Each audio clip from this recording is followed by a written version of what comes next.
Lorsque Manon Dubois ouvrit les yeux sur le regard ambré d'un loup à quelques centimètres de son visage, sa première pensée ne fut pas la peur. Ce fut la gratitude. Le souvenir revint en une vague déferlante. Le rebord de la falaise s'effritant sous ses chaussures de randonnée, la chute vertigineuse à travers les branches de sapin, puis le monde s'éteignant dans une obscurité profonde.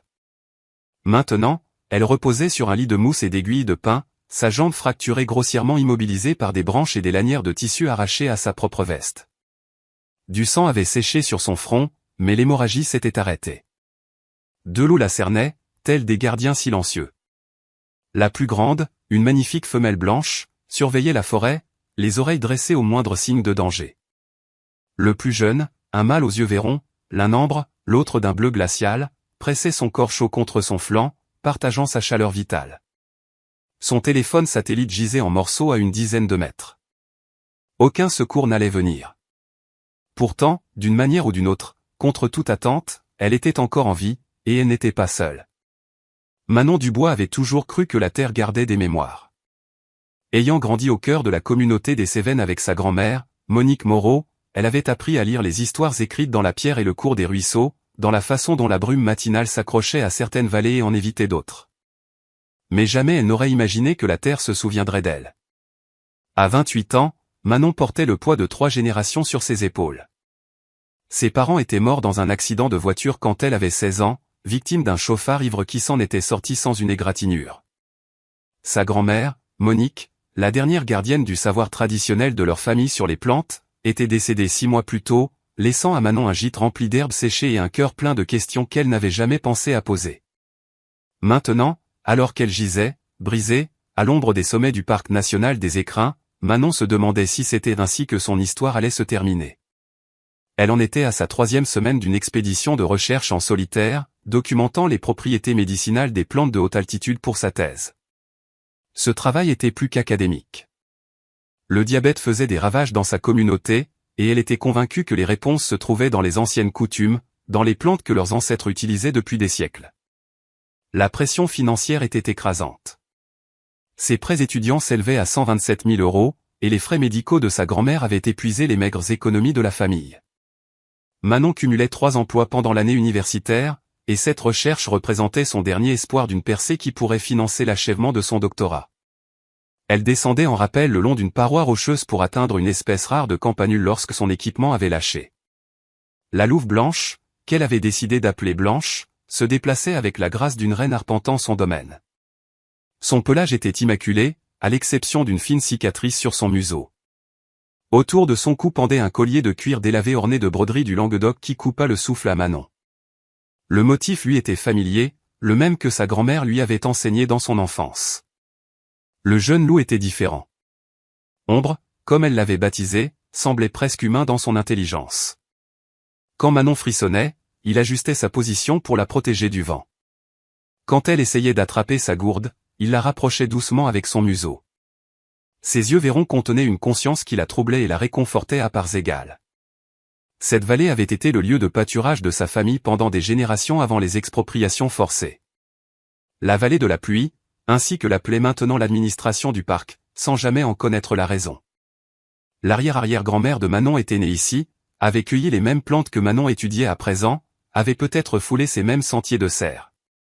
Alors que le soleil commençait à se coucher, peignant les sommets d'or et de pourpre, Manon réalisa 3 choses. Sa jambe était gravement fracturée. L'hiver arrivait en avance cette année. Et ces loups ne faisaient pas que la protéger. Ils attendaient quelque chose. La question était, quoi? La première nuit mit à l'épreuve la volonté de survie de Manon d'une manière qu'elle n'aurait jamais imaginée. Tandis que l'obscurité s'étendait sur la vallée comme de l'encre renversée, la température chuta brutalement. Sa respiration formait des panaches visibles, et malgré l'attelle de fortune, chaque mouvement envoyait des éclairs de douleur à travers son corps. Les loups semblèrent sentir sa détresse. Blanche se positionna sur son flanc gauche, son épaisse fourrure créant une barrière contre le vent glacial des montagnes qui dévalaient des cimes. Ombre se blottit contre sa droite, son corps plus petit dégageant une chaleur surprenante. Ensemble, ils formèrent un cocon vivant qui tint l'hypothermie à distance. Manon avait lu des articles sur ce comportement dans ses études sur la faune, mais le vivre relevait du miracle. Tout au long de la nuit, les loups se relayèrent pour monter la garde. Quand Blanche se levait pour patrouiller le périmètre, Ombre se pressait davantage contre Manon, ses yeux ambres et bleus scrutant les ténèbres. Quand Ombre partait enquêter sur des bruits lointains, Blanche se déplaçait pour couvrir une plus grande partie du corps de Manon de sa chaleur. Leur coordination était parfaite, comme s'ils avaient planifié ce sauvetage depuis des années. Manon sombrait et refaisait surface dans la conscience, ses rêves emplis de la voix de sa grand-mère récitant de vieilles histoires cévenoles sur le lien profond entre son peuple et les clans de loups. Nous sommes tous de la même terre, disait souvent Monique. Maintenant, brisée dans cette nature sauvage avec deux loups pour seule compagnie, Manon commençait à comprendre ce que sa grand-mère voulait vraiment dire. L'aube se leva avec la clarté tranchante qui n'existe qu'en haute altitude. La tête de Manon battait la chamade et sa bouche était aussi sèche que du papier de verre, mais elle était en vie. Plus remarquable encore, elle avait chaud. Alors que la conscience revenait pleinement, elle prit conscience de quelque chose d'extraordinaire. Sa jambe n'était pas simplement immobilisée. Elle était correctement maintenue avec ce qui semblait être une connaissance médicale délibérée. Les branches n'étaient pas placées au hasard. Elle suivait les lignes naturelles de son péroné, maintenue en position par des lanières de sa propre chemise qui avaient été déchirées avec une précision chirurgicale. Un rembourrage de mousse et d'aiguilles de pin amortissait les points de pression exactement là où un secouriste qualifié les aurait placés. Manon contempla l'ouvrage avec stupeur. Ce n'était pas de l'instinct. C'était un comportement appris. Ombre remarqua son réveil et lui apporta immédiatement sa gourde, la transportant délicatement entre ses dents sans percer le plastique. La bouteille était pleine d'une eau claire et froide qui avait le goût des sources de montagne. Quand Manon tenta de s'asseoir pour boire, les deux loups ajustèrent leur position pour soutenir son dos, créant une sorte de fauteuil inclinable naturel. Son sac à dos avait survécu à la chute, bien que son téléphone satellite et son GPS fussent détruits. À l'intérieur, elle trouva le journal en cuir de sa grand-mère, enveloppé dans un tissu huilé et intact. Manon l'avait apporté pour se réconforter, sans s'attendre à avoir besoin du savoir traditionnel qu'il contenait. Maintenant, en l'ouvrant avec des mains tremblantes, certains passages semblaient briller d'une nouvelle pertinence. La louve blanche aux yeux ambrés, lisait-on dans une entrée datant de 30 ans. Elle est venue à moi alors qu'elle n'était qu'un louveteau, blessé et seul. Je l'ai soignée avec les anciens remèdes, et elle a appris nos manières. Quand le moment est venu de la relâcher, elle a pleuré comme un enfant humain quittant la maison. Mais l'appel de la nature était plus fort que le confort, et elle est retournée auprès des siens. Parfois, je la vois observer depuis la crête, et je sais qu'elle se souvient. Le souffle de Manon se coupa. Le collier de Blanche n'était pas seulement décoré de broderies du Languedoc. Il avait été fabriqué par sa grand-mère. Le cuir était travaillé de manière traditionnelle, doux comme du beurre et résistant comme le fer. Les broderies racontaient une histoire selon les anciens motifs, la louve qui reliait deux mondes, la gardienne qui veillait sur les enfants perdus, la mère qui adoptait ceux qui n'avaient pas de foyer. « Grand-mère », murmura Manon, tendant la main pour toucher le museau balafré de Blanche. « Tu la connaissais ?» La réponse de Blanche lui donna des frissons. La louve pressa son front contre la paume de Manon et laissa échapper un son bas et plaintif qui parlait de reconnaissance, de deuil, de promesses tenues à travers les décennies. Pendant un instant, Manon aurait juré sentir la présence de sa grand-mère dans la douce pression de la louve, dans la façon dont les yeux de Blanche semblaient contenir des profondeurs de sagesse accumulées. Ombre observa cet échange avec ce que Manon ne pouvait décrire que comme de la compréhension. Lorsque Blanche recula, il s'approcha et déposa délicatement quelque chose au pied de Manon, une brassée de plantes qu'elle reconnut de ses études botaniques. De l'aquilée millefeuille pour la cicatrisation, de l'écorce de saule pour soulager la douleur, et autre chose, une délicate fleur blanche qu'elle avait cherchée tout au long de son expédition, la campanule des Alpes. Elle ne poussait que dans des microclimats spécifiques au-dessus de 2500 mètres et était réputée pour ses extraordinaires propriétés anti-inflammatoires. Manon descendait en rappel vers un spécimen de cette plante exacte lorsque son équipement avait cédé. Maintenant, Ombre lui avait apporté non pas une seule fleur, mais une brassée entière, racines comprises, soigneusement récoltées pour que la plante puisse être replantée.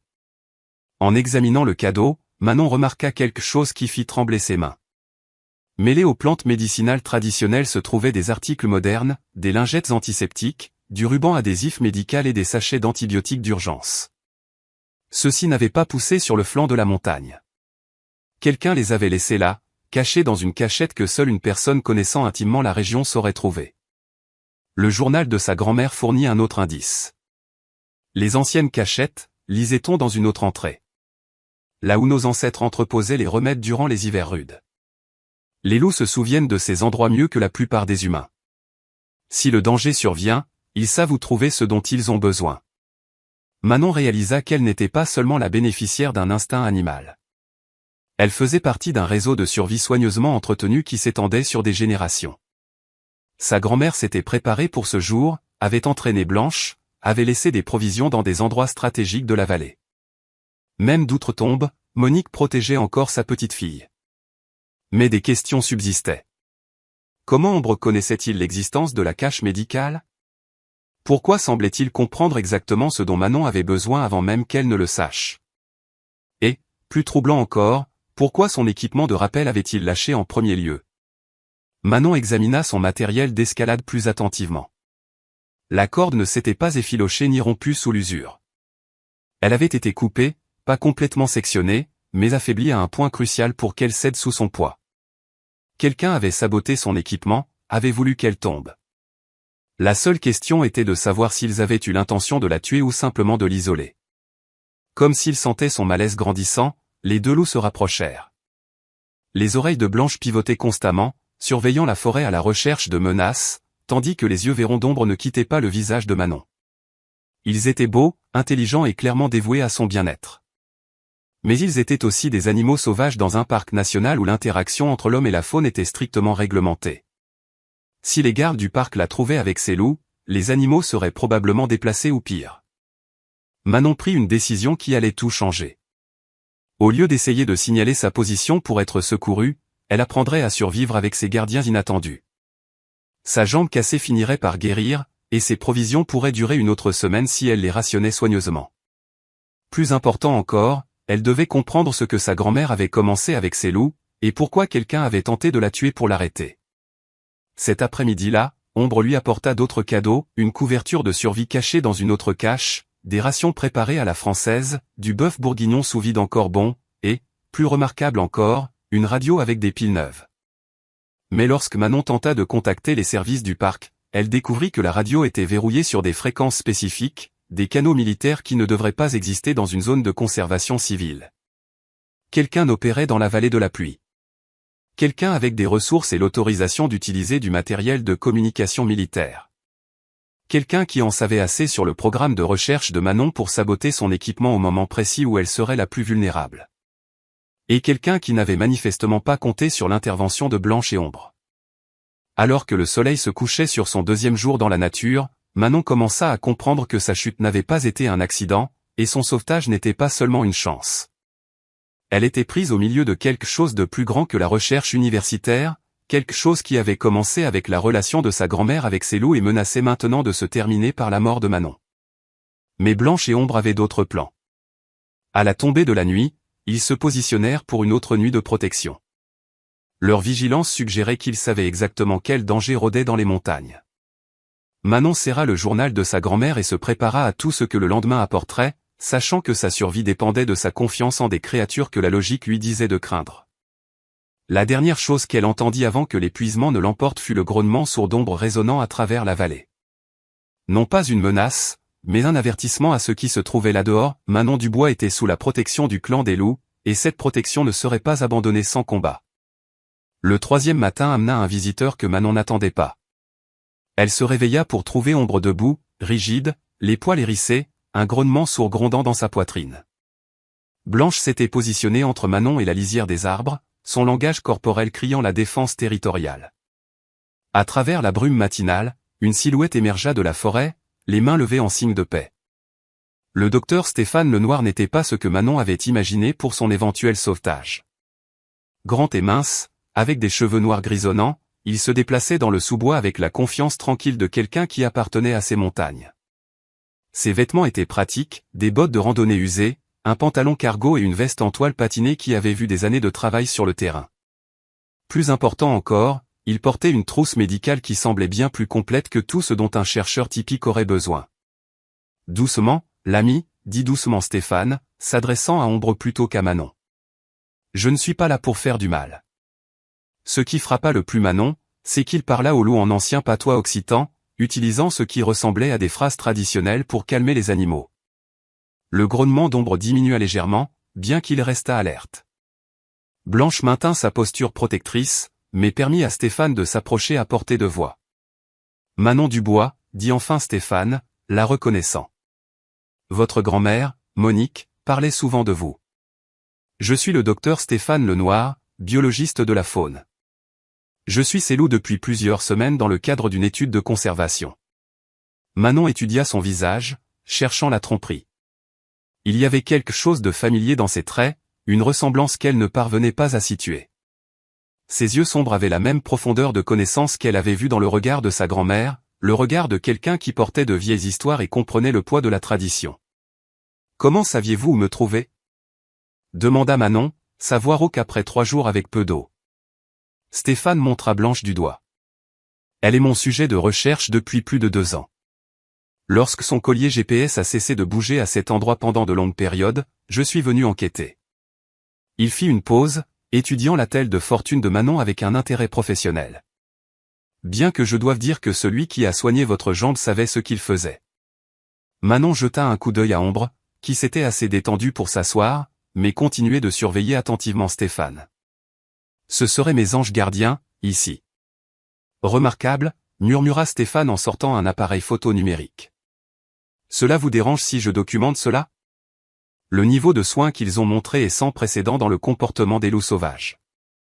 La plupart des loups auraient examiné un humain tombé et seraient passés à autre chose. Ces deux-là vous ont essentiellement adopté. Tandis que Stéphane commençait à examiner les blessures de Manon avec des mains douces et expertes, elle remarqua des détails qui la mirent sur ses gardes. Sa trousse médicale contenait des fournitures de qualité hospitalière, bien au-delà de ce qu'un chercheur de terrain emporterait habituellement. Il avait un équipement de communication par satellite accroché à sa ceinture, et lorsqu'il bougeait, elle aperçut ce qui ressemblait à un gilet pare-balles sous sa veste. « Vous n'êtes pas seulement un biologiste de la faune », affirma Manon plutôt que de demander. Stéphane interrompit l'examen de sa jambe, la regardant droit dans les yeux. « Non, en effet. Mais pour l'instant, ce n'est pas important. Ce qui compte, c'est de vous prodiguer des soins médicaux appropriés avant que l'infection ne s'installe. Cette jambe a besoin d'une intervention chirurgicale, et vous montrez les premiers signes d'hypothermie malgré les meilleurs efforts de nos amis. » Il avait raison sur son état. Malgré la protection des loups, 3 jours dans les montagnes avaient laissé des traces.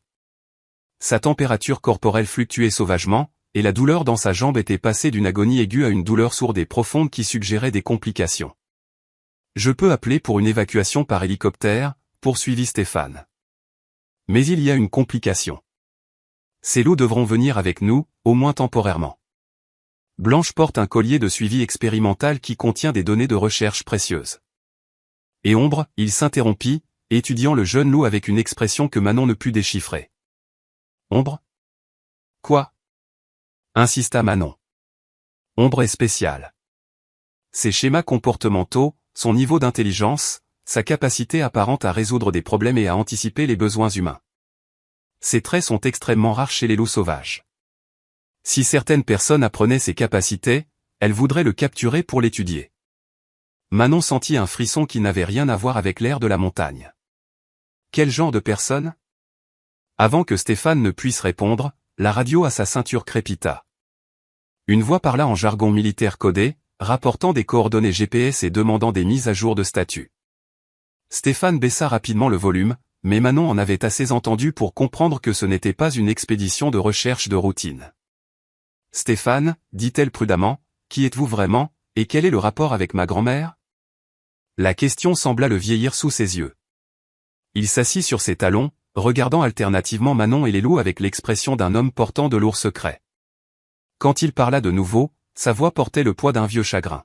« Votre grand-mère Monique m'a sauvé la vie il y a 25 ans. J'étais un jeune soldat à l'époque, un chasseur alpin, blessé lors d'un accident d'entraînement dans ces mêmes montagnes.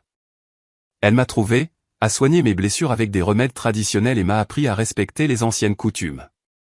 Nous sommes devenus proches, très proches. » Le souffle de Manon se coupa alors que les pièces du puzzle commençaient à s'assembler.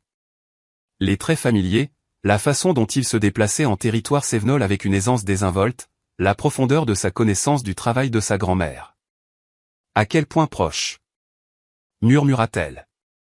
Assez proche pour que lorsqu'elle m'a dit qu'elle était enceinte, j'ai voulu quitter l'armée et l'épouser. Assez proche pour que lorsque sa famille l'a convaincu que je n'étais qu'un autre homme de la ville qui l'abandonnerait, cela nous a brisé le cœur à tous les deux. Assez proche pour que j'ai passé les 25 dernières années à me demander ce qu'il était advenu de l'enfant qu'elle portait quand elle m'a renvoyé. Les implications frappèrent Manon comme un coup physique. Son père avait été élevé par Monique après la mort précoce de ses propres parents. Il avait toujours prétendu ne pas savoir qui était son père, disait que sa mère refusait d'en discuter. Mais la chronologie correspondait, et en regardant Stéphane maintenant, Manon pouvait voir la mâchoire de son père, son propre menton têtu dans ses traits. « Vous pensez que vous êtes mon grand-père » dit Manon d'un ton plat. « Je ne le pense pas » répondit doucement Stéphane. « Je le sais. Monique m'a contacté il y a 6 mois, juste avant de mourir. Elle m'a parlé de vous, de vos recherches, des dangers que vous pourriez rencontrer. Elle m'a demandé de veiller sur vous, de vous protéger comme j'aurais dû la protéger elle. » Le monde de Manon bascula sur son axe. Tout ce qu'elle pensait savoir sur son histoire familiale changeait, se réalignant en de nouveaux motifs qui prenaient un sens terrible. La connaissance de sa grand-mère du protocole militaire, sa capacité à soigner les blessures traumatiques, ses liens mystérieux avec des agences gouvernementales, tout découlait de sa relation avec Stéphane. « Les loups » dit lentement Manon. « Ils font partie de tout ça, d'une manière ou d'une autre. » Stéphane hocha la tête d'un air sombre. Blanche était l'un des 3 loups que Monique a élevés et relâchés au fil des ans. Tous portaient des colliers de suivi avec GPS et moniteurs de santé. Soi-disant pour la recherche sur la conservation. En réalité, ils étaient utilisés pour cartographier les gisements de minéraux dans toute la vallée. Le gouvernement sait depuis des décennies que cette région contient d'importantes réserves de terres rares.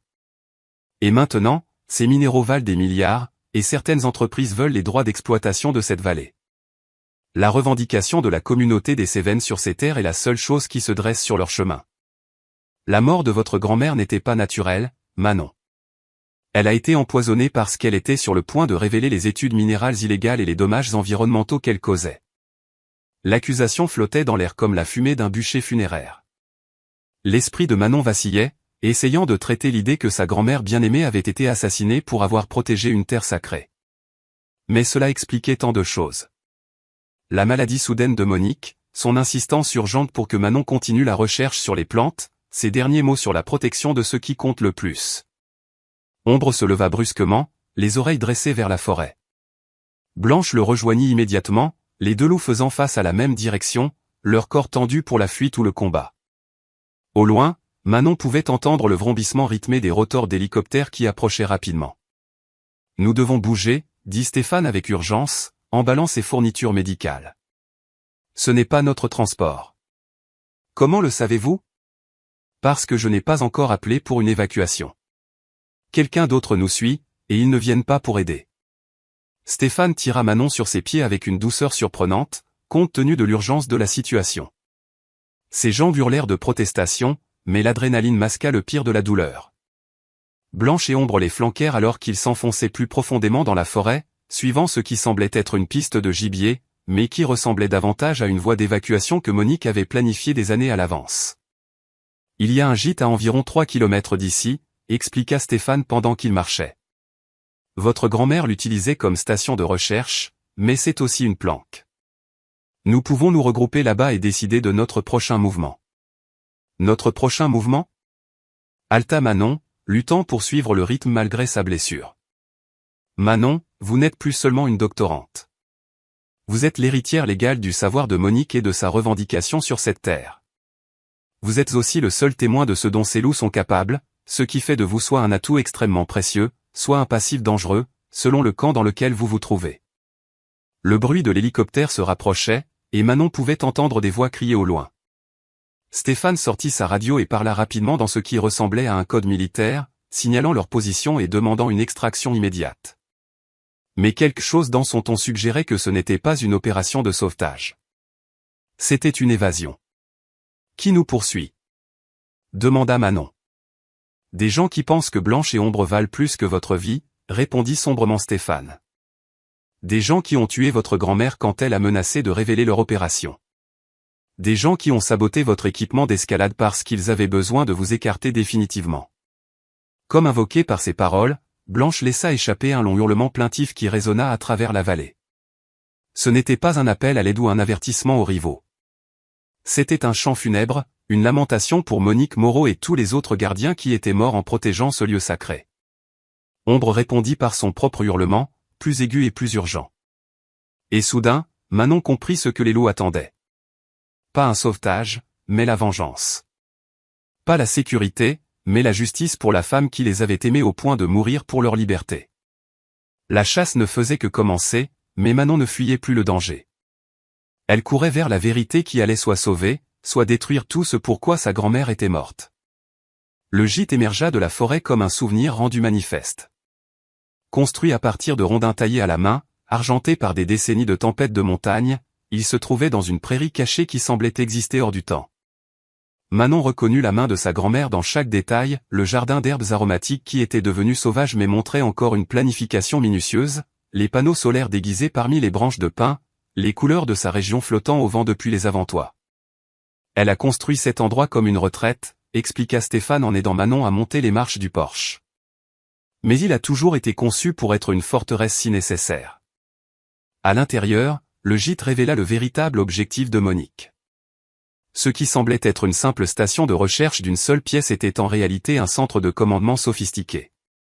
Des cartes couvraient chaque mur, marquées de symboles qui ne signifiaient rien pour les observateurs occasionnels, mais qui racontaient une histoire détaillée des levées miniers, des schémas de migration de la faune et des accaparements de terres par les entreprises.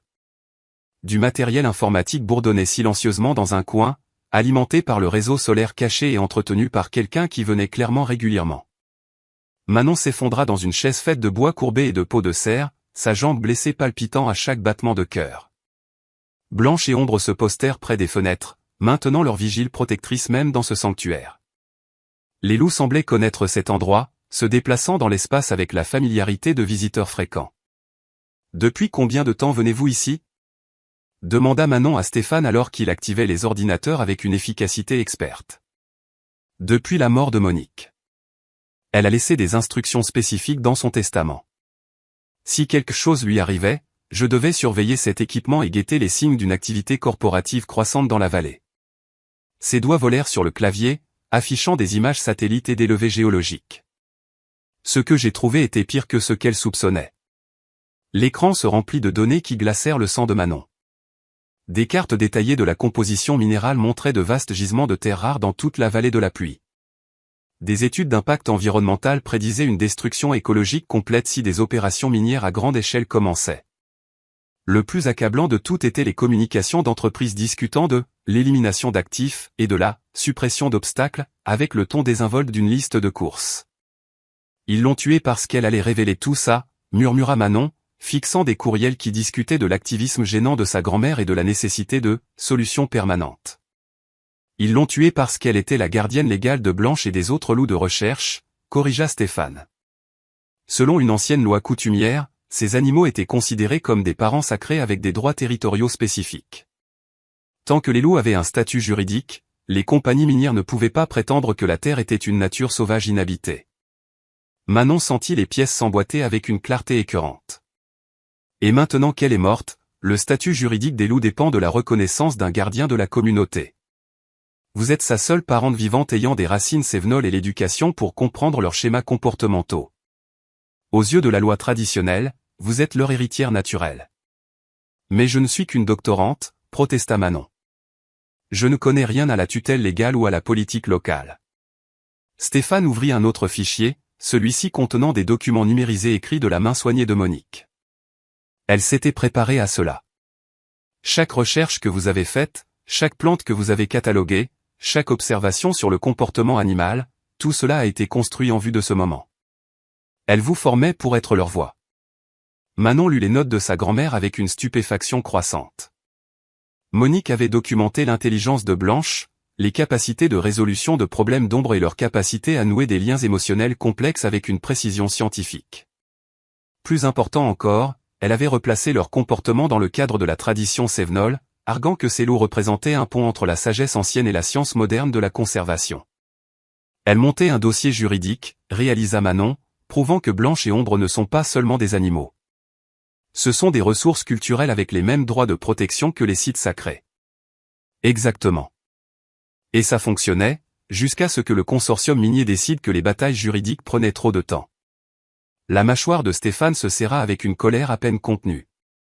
Ils l'ont fait empoisonner avec un composé qui imitait une maladie naturelle. Le temps que quelqu'un réalise ce qui se passait, il était trop tard. Le bruit de moteur lointain les fit se figer tous les deux. Par la fenêtre, Manon pouvait voir des nuages de poussière s'élever de la route forestière qui n'était censée exister sur aucune carte publique. Plusieurs véhicules approchaient, se déplaçant avec la précision coordonnée d'une opération militaire. « Comment nous ont-ils trouvés si vite ?» demanda Manon, la panique montant dans sa gorge. Stéphane était déjà en train d'éteindre les ordinateurs et de rassembler les fichiers essentiels. De la même manière qu'ils ont suivi tout le reste. Ils ont quelqu'un au sein du gouvernement de la communauté qui leur donne des informations, quelqu'un qui connaissait ce gîte et son importance. Blanche et Ombre étaient déjà à la porte arrière, leur langage corporel urgent. Manon réalisa que les loups avaient un plan d'évasion, probablement un qu'ils avaient déjà utilisé lorsque le danger menaçait. Alors que Stéphane l'aidait à se diriger vers la sortie arrière, elle aperçut le convoi approchant par les fenêtres avant. Des SUV noirs avec des plaques gouvernementales et assez de personnel armé pour déclencher une petite guerre. Ils ne prennent aucun risque cette fois, marmonna Stéphane, jetant un sac d'urgence sur son épaule. Ils vous veulent, vous, les loups, et toutes les preuves de ce que Monique a découvert. La porte arrière s'ouvrait sur un labyrinthe de sentiers de serre et de formations rocheuses naturelles qui offraient une couverture, mais la jambe blessée de Manon rendait toute vitesse impossible, et elle pouvait entendre des voix crier des ordres alors que l'équipe d'assaut encerclait le gîte. Blanche prit la tête, les guidant le long d'un sentier qui semblait s'enfoncer plus profondément dans les montagnes plutôt que de se diriger vers la civilisation. « Où allons-nous » halta Manon alors qu'ils grimpaient régulièrement. « Il y a une autre cache à environ 5 kilomètres d'ici, » répondit Stéphane, supportant la majeure partie de son poids alors qu'il naviguait sur le terrain dangereux. De la nourriture, des fournitures médicales et du matériel de communication que votre grand-mère ne peut pas tracer. Mais nous devons l'atteindre avant qu'il n'amène des chiens de pistage. Ombre fermait la marche, regardant fréquemment en arrière vers leurs poursuivants. Le jeune loup se déplaçait avec la grâce fluide de quelqu'un à l'aise dans sa peau. Mais Manon remarqua quelque chose d'inquiétant. Il boitait de la patte avant gauche, et il y avait du sang sur sa fourrure. Le stress des derniers jours faisait des ravages sur eux tous. En grimpant, Stéphane compléta les pièces du puzzle de la conspiration qui avait coûté la vie à Monique. Le consortium minier n'était pas seulement intéressé par les terres rares. Il se positionnait pour exploiter les réfugiés climatiques qui seraient éventuellement contraints de se relocaliser en altitude. La vallée de la pluie représentait l'emplacement idéal pour un développement privé qui pourrait abriter des milliers de riches évacués des villes côtières. C'est le capitalisme du désastre dans sa pire forme, expliqua Stéphane alors qu'il faisait une pause derrière un affleurement de granit. Il parie que l'effondrement environnemental rendra l'immobilier de montagne incroyablement précieux, mais seulement s'ils peuvent d'abord chasser les habitants actuels.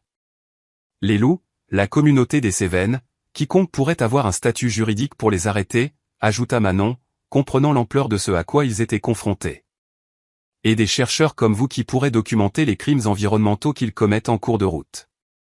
Manon regarda Blanche et Ombre, les deux animaux alertes malgré leur épuisement. Ils avaient tout risqué pour la sauver, avaient partagé leur chaleur et leur protection sans rien attendre en retour. Maintenant, elle les entraînait plus profondément dans le danger parce que la cupidité humaine exigeait leur élimination. Il doit y avoir un autre moyen, dit-elle. Une voie légale que Monique n'a pas explorée. Stéphane secoua la tête d'un air sombre. Elle a tout essayé.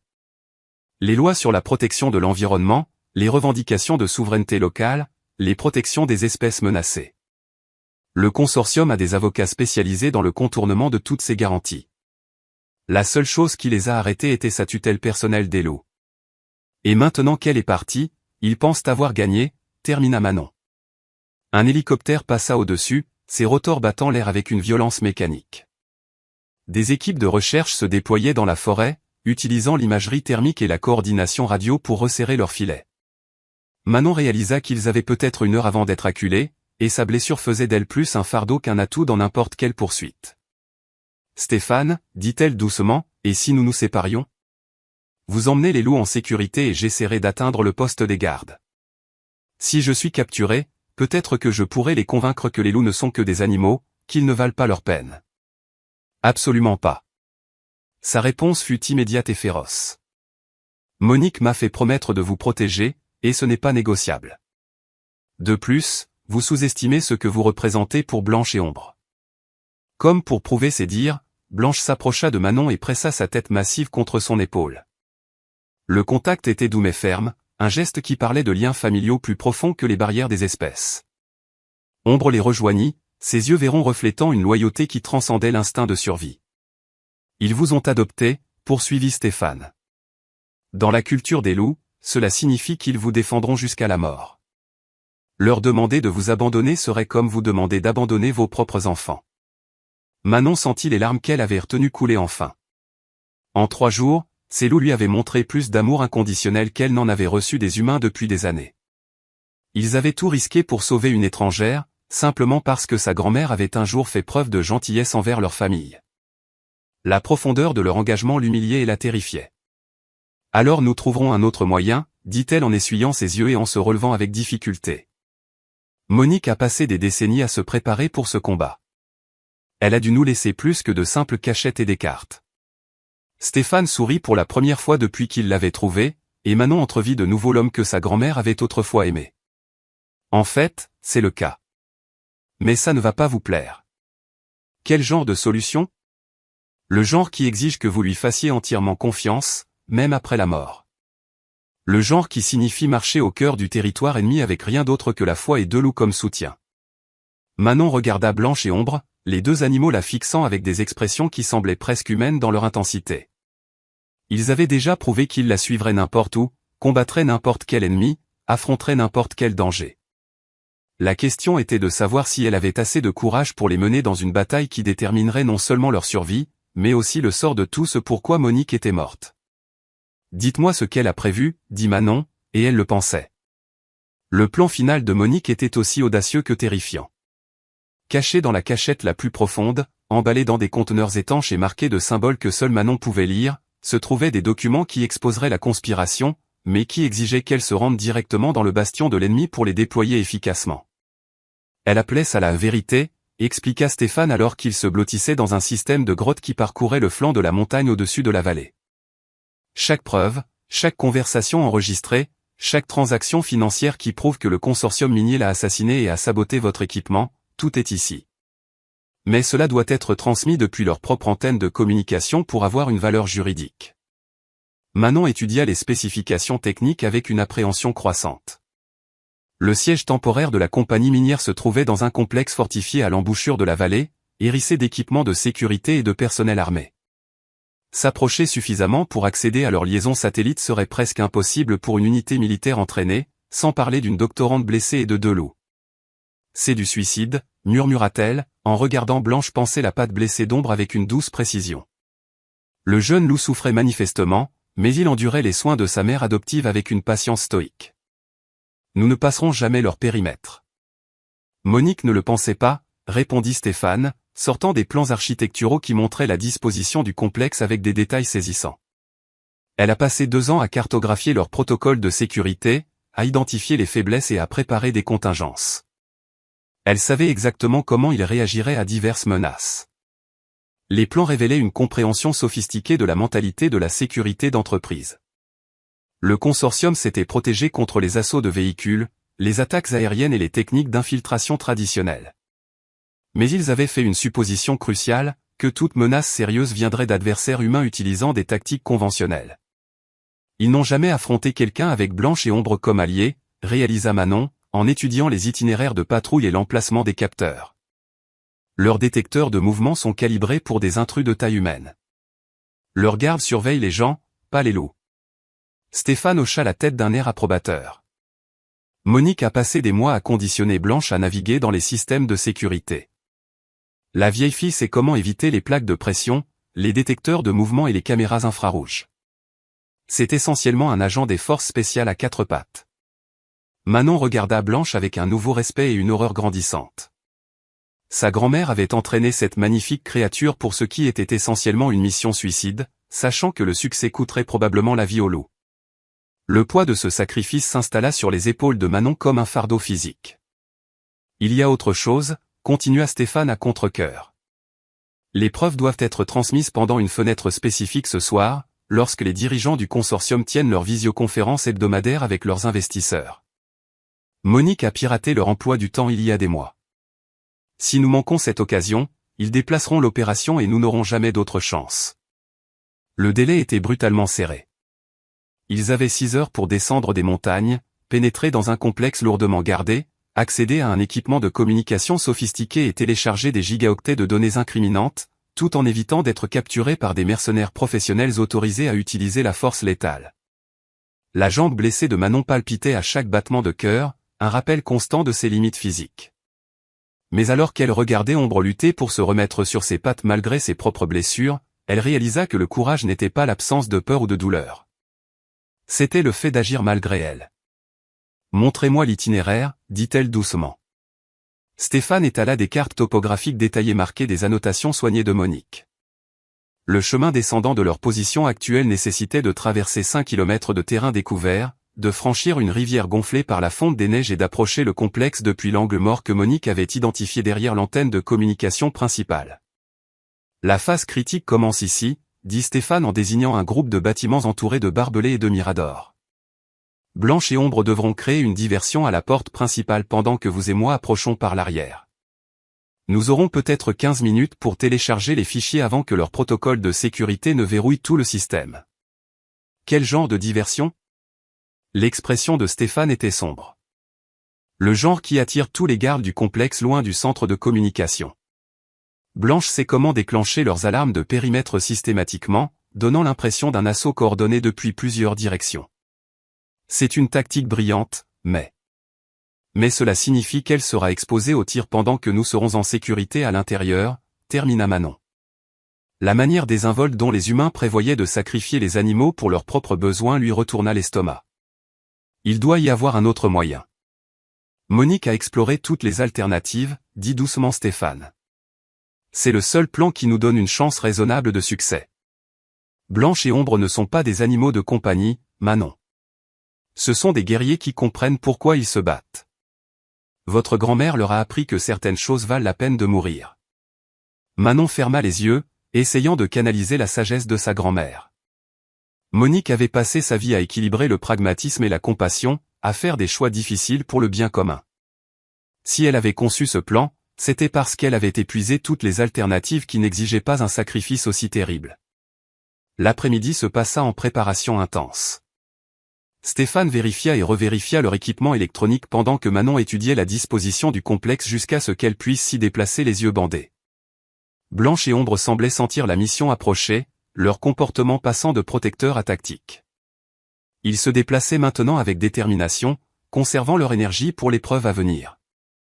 À l'approche du soir, des nuages d'orage s'accumulèrent sur les montagnes, promettant le genre de temps qui compliquerait leur mission tout en fournissant une couverture supplémentaire. Des éclairs vacillaient au loin, et l'air portait la tension électrique qui précède les orages de montagne. Un timing parfait, marmonna Stéphane, consultant les bulletins météo sur son appareil portable. L'orage interférera avec leur imagerie thermique, mais il rendra aussi l'approche plus dangereuse. Manon regarda Blanche lécher la patte blessée d'Ombre une dernière fois avant de se lever avec une grâce prédatrice. Les yeux ambrés de la vieille louve contenaient des profondeurs de connaissance et de chagrin qui parlaient de batailles menées et de pertes endurées au fil des années de protection de cette vallée. Maintenant, elle se préparait pour ce qui pourrait être sa dernière mission. « Grand-mère », murmura Manon à l'orage qui approchait. « J'espère que tu sais ce que tu nous demandes. » Comme en réponse, le tonnerre gronda à travers la vallée avec la résonance profonde de tambours résonnant dans des espaces sacrés. Le son sembla éveiller quelque chose de primal chez les deux loups. Leurs oreilles se dressèrent et leurs corps se tendirent d'anticipation. Ils étaient prêts. La descente commença juste au moment où la première goutte de pluie frappa le flanc de la montagne. La jambe blessée de Manon hurlait à chaque pas, mais Blanche se positionna pour la soutenir sans que cela soit évident pour d'éventuels observateurs. Ombre avançait en éclaireur, ses sens aiguisés à l'affût de patrouilles ou d'équipes de pistage. L'orage s'intensifia à mesure qu'il descendait, rendant les sentiers de montagne dangereux avec de la boue et des rochers instables. Mais il fournissait aussi la couverture dont ils avaient désespérément besoin. L'imagerie thermique du consortium serait inutile sous la pluie battante, et le bruit du tonnerre masquerait tout bruit de leur approche. À mi-chemin de la montagne, ils rencontrèrent leur premier véritable obstacle, un poste de contrôle tenu par 2 gardes dans un bunker renforcé. La structure bloquait la seule approche sur du fond de la vallée, et faire le grand tour signifierait manquer leur fenêtre de transmission. Ce n'était pas sur les cartes de Monique, chuchota Stéphane, étudiant la position à travers des jumelles. Ils ont renforcé la sécurité depuis sa dernière reconnaissance. Manon sentit le désespoir monter dans sa gorge. Après tout ce qu'ils avaient enduré, tout ce qu'ils avaient risqué. Allait-il échouer à cause d'une seule amélioration de la sécurité? Elle regarda Blanche et Ombre, les 2 animaux attendant patiemment ses ordres, faisant confiance à son commandement malgré le danger évident. Puis elle se souvint de quelque chose que sa grand-mère lui avait appris sur les tactiques de guerre cévenoles. Parfois, la meilleure façon d'avancer est la plus évidente, disait Monique. Les gens s'attendent à la tromperie, alors ils ne sont pas préparés à la simple vérité. Stéphane, dit lentement Manon. Et si nous ne passions pas en douce devant le poste de contrôle? Et si nous nous y rendions? Il la dévisagea comme si elle avait perdu la raison. Manon, ces gens ont essayé de vous tuer. Se rendre signifie. Point signifie qu'ils nous emmèneront directement au complexe, probablement au bâtiment principal où se trouve leur centre de communication. L'esprit de Manon tournait à plein régime, voyant des possibilités que la peur avait auparavant obscurcies. Ils me veulent vivante pour m'interroger, savoir ce que j'ai découvert sur leur opération. Cela nous donne un levier. Et Blanche et Ombre. Manon regarda sa famille de loups, voyant non seulement des animaux, mais des partenaires capables de prendre leurs propres décisions tactiques. Ils nous suivent, mais pas comme des prisonniers. Comme des atouts trop précieux pour être blessés. Stéphane commença à comprendre sa stratégie. Vous allez les convaincre que les loups valent plus vivants que morts. Que Blanche et Ombre représentent une percée dans la recherche sur l'intelligence animale valant des millions en profit potentiel. Que les tuer serait comme détruire des artefacts inestimables. C'était un pari désespéré basé sur la cupidité humaine l'emportant sur la peur humaine. Mais alors que les éclairs illuminaient la vallée en contrebas, Manon réalisa que c'était peut-être la seule chance qu'ils avaient de sauver à la fois les loups et la terre pour laquelle ils se battaient tous. L'orage atteignait son apogée et leurs fenêtres d'opportunité se refermaient rapidement. Quelle que soit leur décision, elle devait être prise maintenant, pendant que le temps offrait couverture et confusion. Manon prit une profonde inspiration, fit la paix avec la possibilité de la mort, et commença à marcher vers le poste de contrôle, les mains levées et sa famille de loups à ses côtés. La phase finale du plan de Monique était sur le point de commencer, et il n'y aurait pas de seconde chance. La reddition se déroula exactement comme Manon l'avait prédit, et en rien comme elle l'avait espéré. Les gardes du poste de contrôle, surpris par l'apparition d'une femme en sang et de 2 loups émergeant d'un orage, réagirent avec une efficacité professionnelle teintée d'une panique à peine maîtrisée. En quelques minutes, Manon et Stéphane se retrouvèrent les mains liées par des cercles à l'arrière d'un véhicule blindé, tandis que Blanche et Ombre voyageaient dans une cage de transport séparée. Leur dignité était intacte, mais leur liberté avait disparu. Le bâtiment principal du complexe s'élevait du fond de la vallée comme un monument à l'arrogance d'entreprise. Une architecture d'acier et de verre conçue pour intimider, entourée d'une puissance de feu suffisante pour repousser une petite armée. Alors que leur convoi passait plusieurs points de contrôle, Manon compta au moins 30 membres du personnel armé et un équipement de surveillance digne d'une zone de guerre, pas d'une opération minière. Une réponse impressionnante pour un simple projet de recherche, marmonna Stéphane, grimaçant alors que les attaches en plastique lui cisaillaient les poignets. Manon ne dit rien, conservant son énergie pour la confrontation à venir. À travers les vitres pare-balles du véhicule, elle observait Blanche et Ombre dans leur cage de transport. Les 2 loups restaient calmes malgré leur captivité, leurs yeux ambrés alertes et calculateurs. Ils n'étaient pas vaincus. Ils attendaient. L'intérieur du bâtiment principal confirma les pires craintes de Manon quant à l'ampleur de la conspiration. Ce n'était pas une opération minière temporaire, mais le quartier général d'un empire sophistiqué d'extraction de ressources. Des cartes couvraient les murs, montrant des sites miniers prévus sur des dizaines de lieux sacrés cévenols. Des terminaux informatiques affichaient les prix des matières premières en temps réel pour les terres rares. Le plus accablant de tout étaient les maquettes architecturales montrant des développements planifiés qui transformeraient toute la région en un désert industriel. Le colonel Pierre Chevalier entra dans le centre de commandement comme un général conquérant arpentant son domaine. Le souffle de Manon se coupa en le reconnaissant, non pas personnellement, mais d'après de vieilles photographies dans les albums de sa grand-mère. C'était le frère aîné de son père, l'oncle qui avait quitté la région il y a 30 ans pour ne jamais revenir. La ressemblance familiale était indéniable, mais là où son père s'était comporté avec une dignité tranquille, Pierre dégageait la confiance prédatrice de quelqu'un qui avait vendu son âme pour le pouvoir et le profit. « Manon Dubois », dit Pierre, sa voix portant la cadence de quelqu'un habitué à l'autorité absolue. « La fille de mon frère. Vous nous avez causé des dépenses et des inconvénients considérables. » « Oncle Pierre », répondit doucement Manon, laissant le lien familial flotter dans l'air comme une accusation. « Grand-mère s'est toujours demandé ce qui vous était arrivé. » « Monique savait exactement ce qui m'était arrivé, » rétorqua Pierre, sa façade composée se fissurant légèrement. « J'ai choisi le progrès plutôt que le sentimentalisme primitif. J'ai choisi la richesse plutôt que la pauvreté. J'ai choisi de faire partie de la solution au lieu de me complaire dans la victimisation. » Stéphane bougea à côté de Manon, testant ses liens tout en gardant une expression neutre. À travers les fenêtres allant du sol au plafond, elle pouvait voir la cage de transport contenant Blanche et Ombre être déplacée vers ce qui ressemblait à une installation vétérinaire. Cette vue lui glaça le sang. « Où les emmenez-vous » demanda Manon. « Vos loups représentent des atouts de recherche précieux, » expliqua Pierre avec le ton désinvolte de quelqu'un discutant de bétail. L'analyse comportementale préliminaire suggère des schémas d'intelligence anormaux qui pourraient valoir des millions en applications pharmaceutiques. Nous étudierons leur chimie cérébrale, cartographierons leur voie neuronale, déterminerons ce qui les rend si remarquablement entraînables. Manon sentit la rage monter dans sa poitrine comme une force physique. Vous parlez de vivisection, de les torturer au nom de la science. Je parle de maximiser le retour sur investissement, corrigea froidement Pierre. Ces animaux nous ont coûté des millions en retard d'opérations minières. Ils nous rapporteront chaque centime grâce à la recherche médicale avant que nous en ayons fini avec eux. Et après que vous en aurez fini ? Le sourire de Pierre fut une réponse suffisante. L'orage à l'extérieur atteignit son apogée juste au moment où l'événement principal de la soirée commençait. À travers le centre de communication du bâtiment, Manon pouvait voir plusieurs écrans vidéo affichant les visages d'investisseurs et de dirigeants d'entreprises du monde entier. La réunion hebdomadaire que Monique avait identifiée commençait pile à l'heure. Un timing parfait, songea Pierre en consultant sa montre. Nos actionnaires sont impatients d'entendre parler de nos progrès dans la sécurisation des droits miniers de la vallée.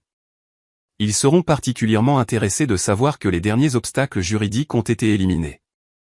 Manon réalisa avec une horreur croissante qu'elle et les loups n'étaient pas seulement des prisonniers. Ils étaient la preuve de concept pour une présentation aux investisseurs. Pierre avait l'intention de démontrer sa capacité à éliminer l'opposition en leur montrant l'activiste Sévenol capturé et ses loups domestiqués. « Vous avez tué Monique pour ça ?» demanda Manon, sa voix se brisant malgré ses efforts pour rester forte. « Monique s'est tuée elle-même », répondit Pierre sans une once de remords. « Elle a choisi d'interférer avec des opérations commerciales légitimes. Des conséquences naturelles ont suivi. Empoisonner une femme âgée n'est guère une conséquence naturelle. » Pierre interrompit ses préparatifs, étudiant Manon avec le regard calculateur d'un prédateur évaluant sa proie. « Vous avez l'entêtement de votre grand-mère. Malheureusement, vous avez aussi sa foi naïve en des idéologies obsolètes. Les anciennes coutumes sont mortes, Manon. Le plus tôt vous l'accepterez, le plus facile ce sera. » Comme invoqué par ces paroles, la visioconférence commença. Manon se retrouva face à une galerie de visages représentant le pire du capitalisme d'entreprise. Des dirigeants de compagnies pétrolières, des PDG de sociétés pharmaceutiques, des entrepreneurs de la défense et des banquiers d'investissement. C'étaient les gens qui avaient ordonné la mort de sa grand-mère aussi nonchalamment qu'ils auraient pu autoriser des fournitures de bureau. « Messieurs », commença Pierre, sa voix de présentation douce et confiante. « J'ai le plaisir de vous informer que la première phase de l'acquisition de la vallée de la pluie est terminée avec succès. Toute résistance locale a été neutralisée, et nous pouvons procéder à des opérations d'extraction à grande échelle. » Manon regarda avec une fascination morbide Pierre afficher des cartes montrant les sites miniers prévus, des projections d'impact environnemental clairement fabriquées et des modèles financiers qui généreraient des milliards de profits au cours de la prochaine décennie. Les revendications territoriales de la communauté des Cévennes furent rejetées comme étant « résolues par un règlement négocié », un euphémisme qui fit trembler les mains de Manon de fureur. « Qu'en est-il des complications liées à la faune ?» demanda l'un des investisseurs, une femme dont les yeux froids suggéraient qu'elle avait autorisé des opérations similaires auparavant. « Également résolu », répondit Pierre, désignant les fenêtres où la cage de transport de Blanche et Ombre était visible. Nous avons capturé les animaux en question et mènerons des études comportementales complètes pour éviter des interférences similaires dans les opérations futures. Manon sentit quelque chose se briser en elle, un son comme des os qui se cassent ou des rêves qui meurent. Ces gens discutaient de la destruction systématique de tout ce qu'elle aimait avec le ton désinvolte d'une réunion d'affaires. Ils ne volaient pas seulement des terres. Ils volaient l'avenir de générations d'enfants sévenols qui ne connaîtraient jamais les lieux sacrés que leurs ancêtres avaient protégés. Mais alors que Pierre continuait sa présentation, Manon remarqua quelque chose qui lui redonna espoir. Le terminal principal du centre de communication se trouvait à moins de 3 mètres, affichant actuellement le logo de l'entreprise pendant que la visioconférence se poursuivait. Si elle pouvait d'une manière ou d'une autre accéder à ce système pendant la présentation, les fichiers de preuves que Stéphane transportait pourraient être transmis au même réseau qui diffusait les mensonges de Pierre aux investisseurs du monde entier. Le plan qui avait semblé impossible à l'extérieur du complexe parut soudain réalisable de l'intérieur. Tout ce dont elle avait besoin, c'était d'une diversion assez grande pour détourner l'attention du terminal, et elle regardait 2 maîtres tacticiens spécialisés dans la création de diversions. À travers les fenêtres, elle pouvait voir Blanche et Ombre dans leur cage, les 2 loups observant le bâtiment principal avec l'attention concentrée de chasseurs étudiant leur proie. Ils n'étaient pas des prisonniers vaincus. Ils étaient des atouts temporairement hors de position, attendant le signal pour démontrer pourquoi sa grand-mère avait passé des années à les préparer pour ce moment précis. Manon croisa le regard de Stéphane et vit la compréhension passer entre eux. Il était parvenu à la même conclusion qu'elle. Leur capture n'était pas un échec du plan de Monique, mais son aboutissement. Ils étaient exactement là où ils devaient être, avec accès aux ressources exactes dont ils avaient besoin, au moment exact pour détruire la conspiration qui avait tué la femme qui les avait élevés tous les 2. L'orage à l'extérieur commença à se calmer, mais la véritable tempête ne faisait que commencer. Manon ferma les yeux, adressa une prière silencieuse à l'esprit de sa grand-mère, et se prépara à tout confier au loup qui lui avait déjà sauvé la vie une fois et s'apprêtait à le faire à nouveau.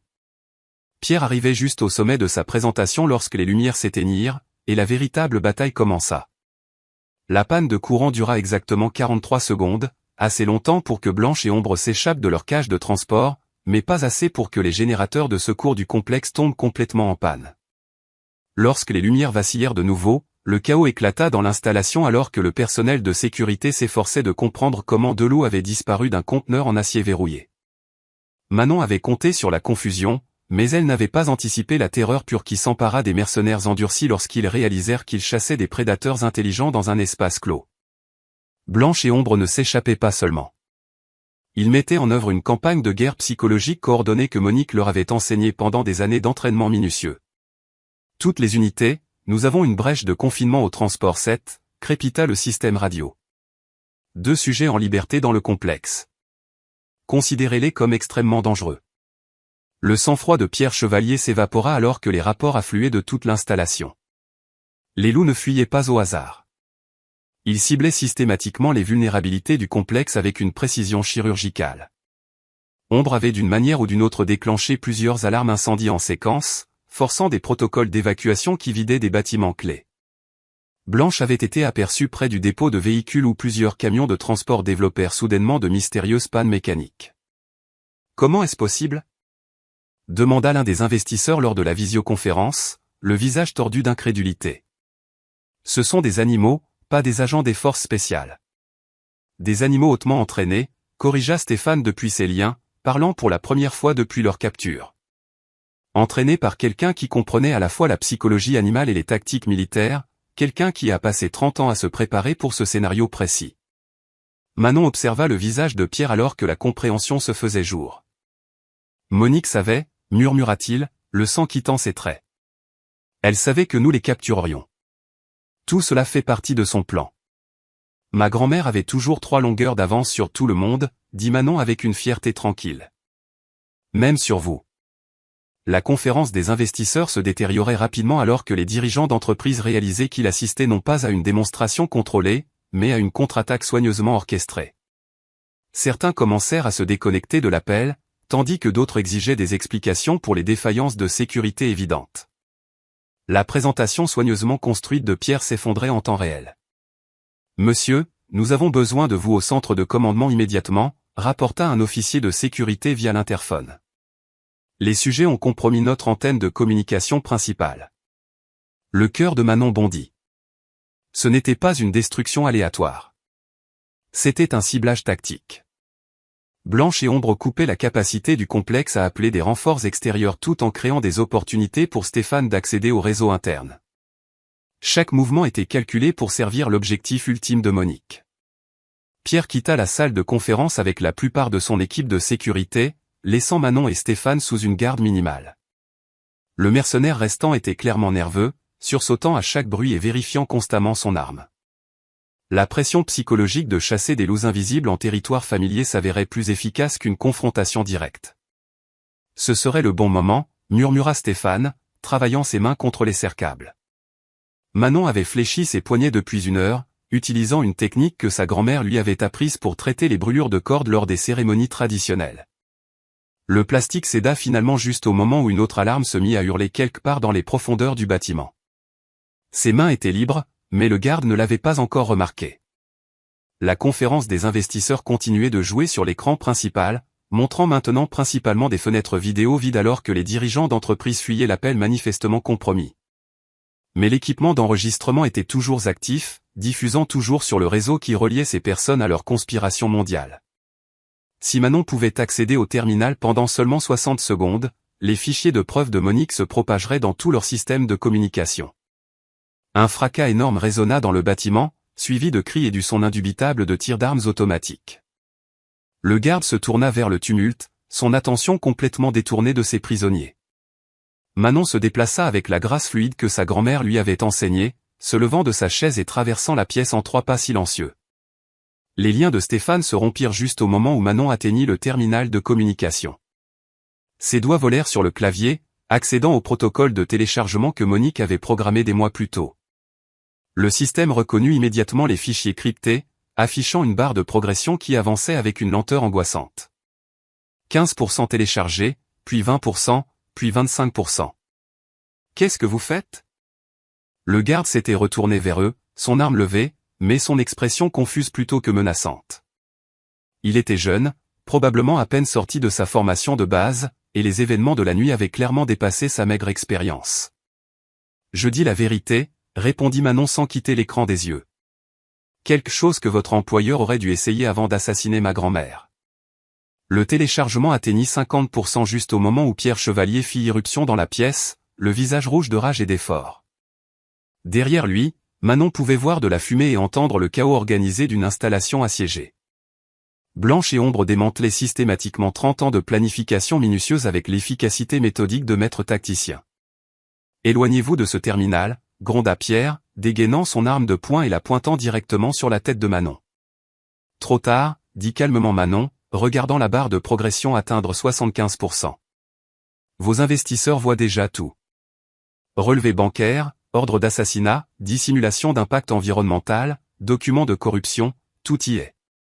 Le visage de Pierre devint blanc alors qu'il réalisait l'ampleur du désastre. L'écran de la conférence des investisseurs montrait maintenant non pas sa présentation d'entreprise, mais les fichiers de preuves méticuleusement assemblés par Monique, des virements bancaires prouvant les paiements aux assassins, des conversations enregistrées discutant du meurtre de Manon, des études environnementales montrant que l'exploitation minière à grande échelle empoisonnerait le bassin versant de 3 départements. Vous n'avez aucune idée de ce que vous avez fait, murmura Pierre, sa main tenant l'arme tremblant de fureur. Cette opération emploie des milliers de personnes, génère des milliards d'activités économiques. Vous détruisez des emplois, détruisez le progrès, détruisez l'avenir. Je le protège, corrigea Manon, regardant le téléchargement atteindre 90%, contre des gens qui pensent que le profit justifie le génocide. Les investisseurs restant sur l'appel de conférence tentaient frénétiquement de se déconnecter, mais les fichiers de preuves s'étaient déjà propagés dans leur réseau. Les avocats d'entreprise recevraient des copies en quelques minutes. Les procureurs fédéraux y auraient accès en quelques heures. La conspiration qui avait mis des années à se construire s'effondrait en temps réel. Stéphane s'était discrètement rapproché de Pierre pendant la confrontation. Mais le chef mercenaire était trop expérimenté pour être pris au dépourvu. Son arme oscillait entre Manon et Stéphane alors qu'il calculait ses options qui diminuaient rapidement. Le téléchargement peut être inversé, dit désespérément Pierre. Les fichiers peuvent être supprimés si vous arrêtez maintenant. Nous pouvons conclure un marché. De l'argent, des garanties, tout ce que vous voulez. Ce que je veux, c'est que ma grand-mère soit en vie, répondit Manon, sa voix se brisant malgré ses efforts pour rester forte. Ce que je veux, c'est que Blanche et Ombre soient en sécurité. Ce que je veux, c'est que cette vallée reste sacrée au lieu d'être dépouillée jusqu'à l'oubli. Des demandes impossibles, cracha Pierre. Alors nous n'avons rien à nous dire. Le téléchargement atteignit 98% juste au moment où le réseau électrique principal du bâtiment tomba complètement en panne. L'éclairage de secours projeta tout dans des ombres rouges infernales alors que l'infrastructure de l'installation succombait finalement à l'assaut systématique de Blanche et Ombre. Mais le terminal de communication avait sa propre alimentation de secours et les 2% finaux de données furent transmis alors même que l'obscurité s'abattait sur le reste du complexe. Pierre tira avec son arme dans un accès de rage pure, mais Stéphane avait anticipé le coup et s'était jeté entre l'arme et Manon.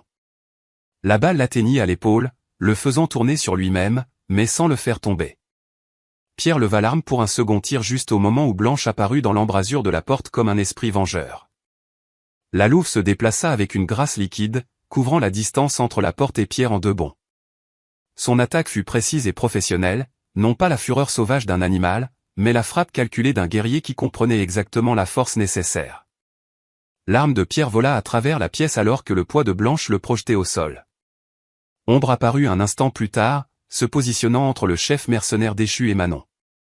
Les 2 loups étaient indemnes, mais couverts de poussière et de débris de leur démolition systématique des infrastructures du complexe. Ils avaient atteint leurs objectifs avec une précision militaire tout en évitant les pertes inutiles. « Oncle Pierre », dit doucement Manon, regardant l'homme qui avait trahi tout ce que leur famille représentait. « Grand-mère a toujours dit que vous finiriez par rentrer à la maison. Elle n'aurait simplement jamais imaginé que vous devriez y être traîné. » Pierre la regarda depuis le sol, sous la garde protectrice de Blanche, son visage un mélange de défaite et d'incrédulité. « Vous ne comprenez pas les forces auxquelles vous avez affaire. Ça ne s'arrête pas là. Il y a des plans de secours, des sites alternatifs, d'autres opérations dont vous ne savez rien. Alors nous les arrêterons aussi, dit simplement Manon. Une vallée à la fois, une meute de loups à la fois, une vérité à la fois. À travers les fenêtres brisées, elle pouvait voir l'aube se lever sur les montagnes. L'orage était passé, laissant l'air pur et vif avec l'odeur de la neige et du pain. Quelque part au loin, des sirènes retentissaient alors que les forces de l'ordre fédéral répondaient aux fichiers de preuves qui se propageaient maintenant sur tous les principaux réseaux d'information du pays. La bataille pour la vallée de la pluie était terminée, mais Manon savait que la guerre pour les droits des communautés locales et la protection de l'environnement se poursuivrait pendant des générations. Au moins, maintenant, l'esprit de sa grand-mère pouvait reposer en paix, sachant que la vérité avait enfin été dite, et que les loups qu'elle avait aimés étaient enfin en sécurité. Blanche et Ombre se placèrent aux côtés de Manon alors qu'elle aidait Stéphane à se relever. Leur formation était protectrice mais non plus désespérée. Ils avaient trouvé leur meute humaine, avaient protégé ce qui comptait le plus, et avaient prouvé que l'amour et la loyauté pouvaient triompher de la cupidité et de la corruption.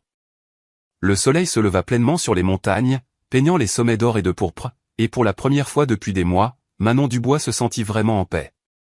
6 mois plus tard, Manon se tenait dans la même prairie où sa grand-mère avait construit le gîte de recherche caché. Mais tout avait changé. L'enquête fédérale avait balayé le consortium minier comme un feu purificateur, entraînant des dizaines d'arrestations et la protection permanente de la vallée de la pluie en tant que site du patrimoine mondial de l'UNESCO. Pierre Chevalier était en prison fédérale en attente de son procès pour complot, meurtre et terrorisme environnemental, son empire d'entreprise démantelé et ses avoirs gelés. La brume matinale s'accrochait au fond de la vallée alors que Manon effectuait sa tournée quotidienne dans ce qui était maintenant officiellement désigné comme la réserve naturelle régionale Monique Moreau. Blanche marchait à ses côtés, se déplaçant avec la grâce digne d'une matriarche qui avait vécu assez longtemps pour voir la justice rendue. À 8 ans, la louve blanche entrait dans ses années dorées, mais ses yeux ambrés contenaient toujours l'intelligence féroce qui l'avait rendue légendaire. Ombre bondissait en avant sur le sentier, son boitement à peine perceptible maintenant que des soins vétérinaires appropriés avaient traité ses anciennes blessures. À 4 ans, il était dans la fleur de l'âge, et son intelligence unique l'avait rendu inestimable dans les programmes éducatifs de la réserve. Des enfants de la communauté des Cévennes et des environs venaient régulièrement pour apprendre la gestion traditionnelle de la faune, et Ombre semblait comprendre son rôle d'ambassadeur entre les mondes humain et animal. Docteur Dubois, appela une voix familière depuis le porche du gîte. Stéphane émergea avec 2 tasses de café fumantes, son bras gauche montrant encore les séquelles de la blessure par balle, mais son sourire aussi chaud que le soleil d'été. La révélation de leur lien familial s'était transformée en quelque chose que ni l'un ni l'autre n'avait attendu, un amour construit sur un objectif commun et un respect mutuel qui honorait la mémoire de Monique tout en créant quelque chose de entièrement nouveau. Manon accepta le café avec gratitude, savourant le rituel qu'ils avaient développé au fil des mois de travail commun pour établir la réserve. Stéphane avait quitté son poste gouvernemental pour devenir le directeur de la sécurité et de la gestion de la faune de l'établissement, apportant des décennies d'expérience pour protéger la vallée des menaces futures.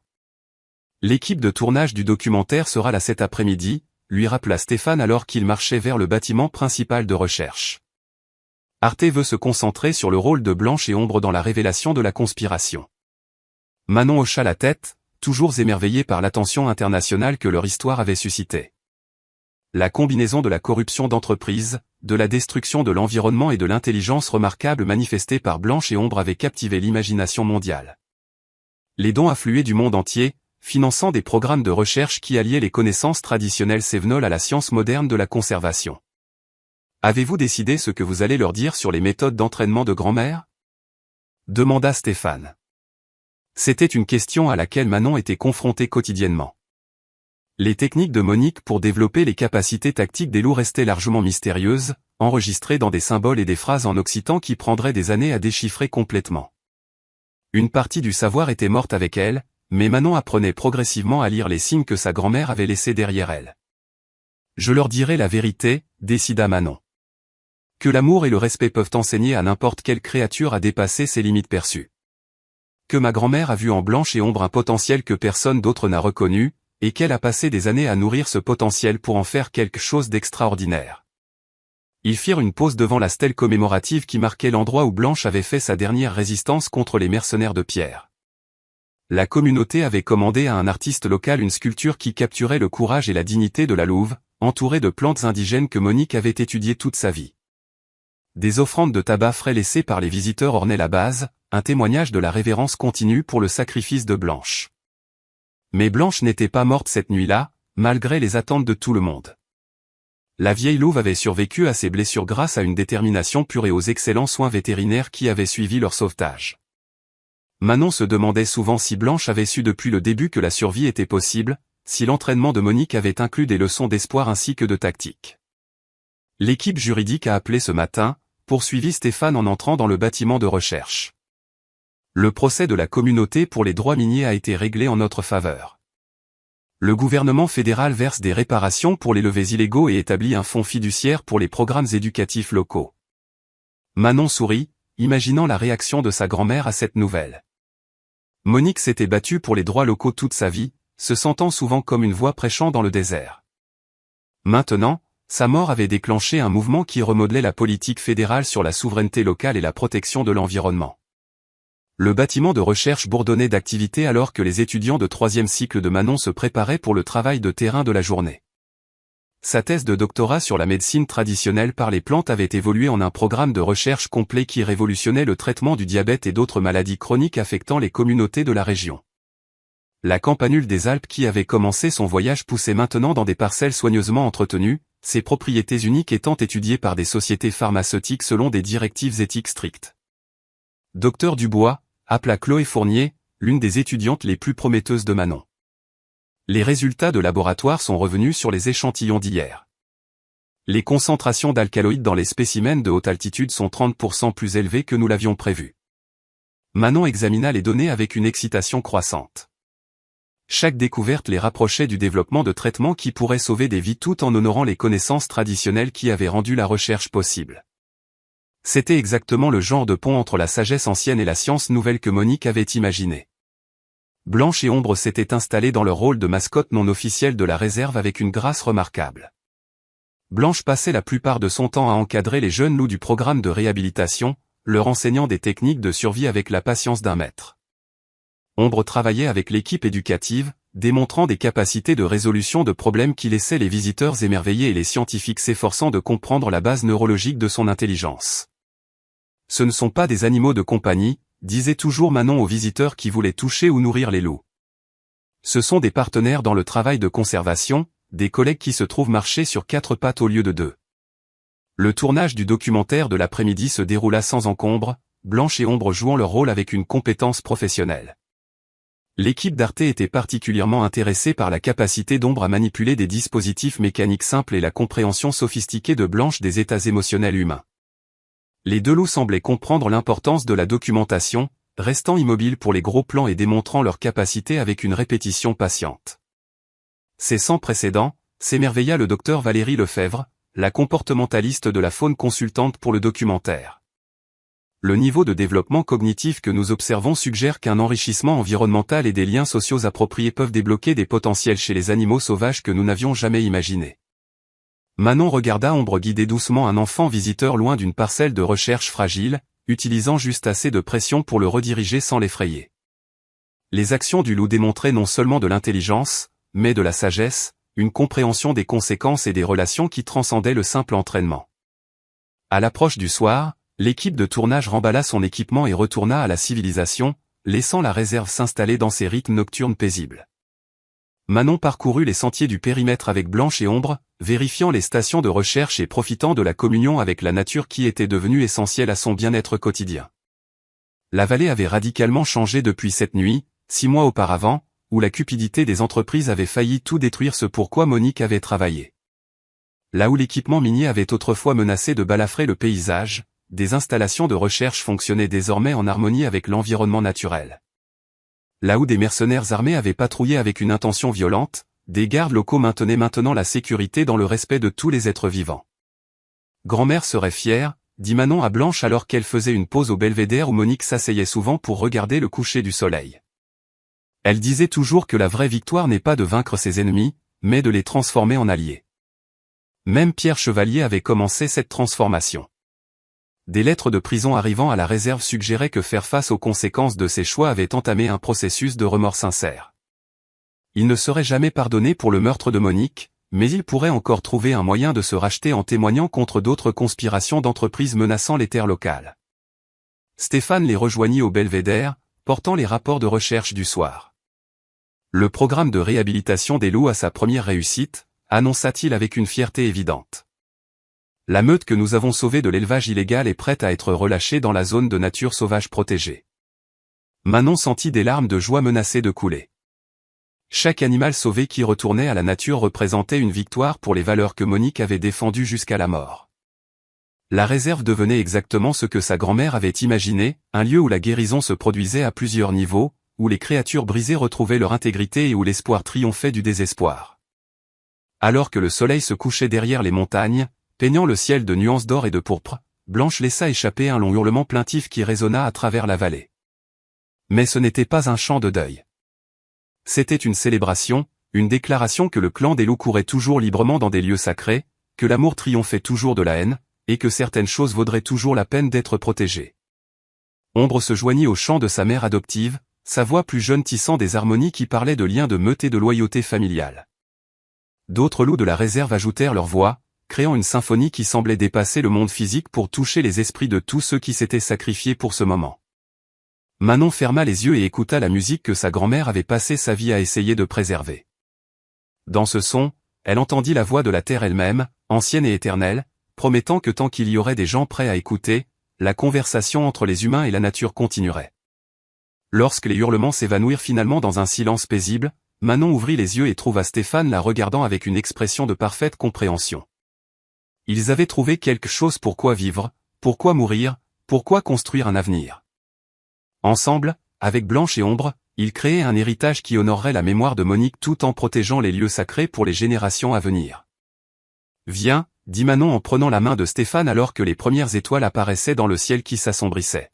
« Rentrons à la maison. » Et alors qu'ils retournaient vers le gîte où Blanche et Ombre attendaient avec une loyauté patiente, Manon sut que la maison n'était pas un lieu sur une carte.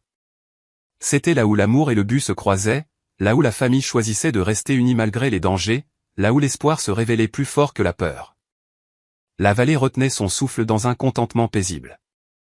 Et quelque part dans l'obscurité grandissante, l'esprit de Monique Moreau souriait avec la satisfaction d'une grand-mère regardant ses enfants s'épanouir dans le monde qu'elle avait aidé à créer. Parfois, la famille dont nous avons besoin n'est pas celle dans laquelle nous naissons, mais celle qui choisit de rester quand tout s'effondre. L'histoire de Manon nous rappelle que l'amour transcende les espèces, que la loyauté est plus profonde que le sang, et que les liens que nous forgeons à travers les épreuves partagées se révèlent souvent plus forts que ceux donnés par la naissance. À 28 ans, elle a découvert ce que beaucoup d'entre nous apprennent plus tard dans la vie, que la vraie famille signifie être là, rester présent et protéger ce qui compte le plus, même si cela nous coûte tout ce que nous pensions vouloir.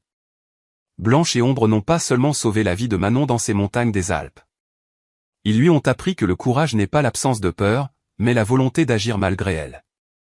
Ils lui ont montré que parfois le plus grand amour exige le plus grand sacrifice, et que la guérison ne se produit pas dans l'isolement mais en communauté avec ceux qui nous voient vraiment. La grand-mère de Manon, Monique, savait quelque chose de profond, que les relations que nous entretenons avec patience et respect, que ce soit avec des personnes, des animaux ou la terre elle-même, deviennent le fondement de tout ce qui a du sens dans nos vies. Alors que nous faisons face à nos propres saisons de perte et de changement, le voyage de Manon offre de l'espoir. La famille peut être reconstruite, un but peut être redécouvert, et parfois, lorsque nous sommes brisés et effrayés, des gardiens inattendus apparaissent pour nous rappeler que nous ne sommes jamais vraiment seuls. Quelles relations inattendues ont apporté le plus de sens à votre vie? Avez-vous déjà fait l'expérience du genre de loyauté inconditionnelle que Manon a trouvé avec Blanche et Ombre?